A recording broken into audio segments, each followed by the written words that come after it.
A very good morning to all the viewers who are watching my video. I really apologize for the mistake I have done. I even beg you, please watch my video till end. So because in my previous video, I just haven't checked my camera portion such that my picture is whole blurred in that video, which is nearly 15 minutes video for you. So I really apologize for the mistake I have done. So without wasting any time, I will be discussing about the 24th number question. So 24 question किसके लिए है और कौन सा principal usually utilise हुआ है इसमें.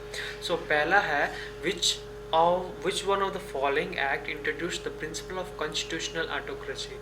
So constitutional autocracy किस गवर्नमेंट के दौरान या फिर किस एक्ट के दौरान इम्प्लीमेंट हुआ था. Constitutional autocracy. So constitutional autocracy किस एक्ट के दौरान हुआ था. आपको इसमें ए बी सी डी का ऑप्शन दिया गया है. अगर देखें इंडियन काउंसिल एक्ट 1909 जो कि एक्ट है जिसमें इम्प्लीमेंट हुआ है या फिर नहीं कॉन्स्टिट्यूशनल ऑटोक्रेसी. उसके बाद है इंडियन काउंसिल एक्ट 1892 में है या फिर नहीं. उसके बाद गवर्नमेंट ऑफ इंडियन एक्ट 1935 में है कि नहीं. उसके बाद इंडियन इंडिपेंडेंस एक्ट 1947 उसमें है कि नहीं वो कॉन्स्टिट्यूशनल ऑटोक्रेसी. तो फिर इसमें आंसर भी आपको दिलवाया हूँ मीन्स ब्लैक बॉर्डर की तरह. सो ब्लैक बॉर्डर में जो भी है the government of Indian act 1935 जो कि कॉन्स्टिट्यूशनल ऑटोक्रेसी का इंट्रोडक्शन उसमें ही हुआ था या फिर गवर्नमेंट ऑफ इंडियन एक्ट 1935 के दौरान उसका कॉन्स्टिट्यूशनल ऑटोक्रेसी का इम्प्लीमेंटेशन हुआ था. ठीक है. या yes this is the right answer for the above given question. आपको एक्सप्लेनेशन चाहिए तो फिर थोड़ा और देखिए. ठीक है क्या वीडियो. यस सो एक्सप्लेनेशन आपको इसमें दिया गया है बहुत ही अच्छी प्रकार से दिया गया है कि एक्सप्लेनेशन में ये दिया गया है कि the principle of constitutional autocracy. ठीक है. Please try to understand. The principle of constitutional autocracy was introduced by the Act of 1935. ठीक है. 1935 के एक्ट के दौरान एक कॉन्स्टिट्यूशनल ऑटोक्रेसी का इम्प्लीमेंटेशन हुआ था. उसके बाद in this act so many reservation of the council of constitution was introduced in every field of governance and made the whole governance system relying to the constitution and being directed by it. जब 1935 जो कि modern history में जाता है constitutional autocracy का यही फ़ायदा है या फिर यही पॉलिसी है कि reservation and control of constitution and was introduced in every field of governance. Means constitution का कैसे पालन करना है, कॉन्स्टिट्यूशन का कैसे इम्प्लीमेंटेशन करना है. Functionality of different constitutional entities are been governed in this autocracy. तो फिर जब 1935 में जो भी हुआ था वो क्या हुआ था होल गवर्नेंस सिस्टम के लिए वो लागू हुआ था. Relying on constitution and being directed by it. Means constitution का फॉलो करना है, जो भी पॉलिसी का इम्प्लीमेंटेशन हुआ है उनको भी फॉलो करना है, रूल्स एंड रेगुलेशन जो भी है उसको भी फॉलो करना है. वही इसका मकसद है. किसका वो है कॉन्स्टिट्यूशनल ऑटोक्रेसी का यही इंटेंशन है. अगर देखें एडिशनल इंफॉर्मेशन इतना पैराग्राफ है पढ़ लेंगे पॉज करके. अगर पढ़ लेंगे तो फिर बहुत ही अच्छा है, लेकिन आपको एक्सप्लेनेशन चाहिए तो अंत तक प्लीज़ देखना. Change to the federal legislature under 1935 act. So 1935 act जो कि लागू किया गया था ब्रिटिश गवर्नमेंट से. मैं means again I am saying British government से जो लागू किया गया था उसके under the federal legislature was constituted of two houses, the Council of State and the Federal Assembly.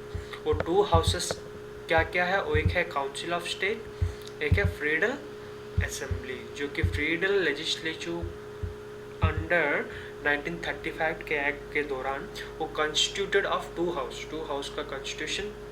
एक है काउंसिल ऑफ स्टेट, दूसरा है federal assembly. The council of state was the permanent body. ठीक है. परमानेंट बॉडी का मतलब यही है कि उसमें ब्रिटिशर्स का योगदान है. परमानेंट बॉडी मीन्स क्योंकि ब्रिटिशर्स का योगदान इसीलिए है क्योंकि वो इम्प्लीमेंटेशन करते हैं किसका, रूल्स एंड रेगुलेशन का। सो उसी दौरान काउंसिल ऑफ स्टेट जो भी होते हैं या फिर मेंबर्स जो भी होते हैं वो परमानेंट मेंबर्स होते हैं with 1/3 of membership being vacated and renewed recently. So खाली 1/3 का मीन्स वैकेंसी का जनरेशन करते हैं उस state of council of state में।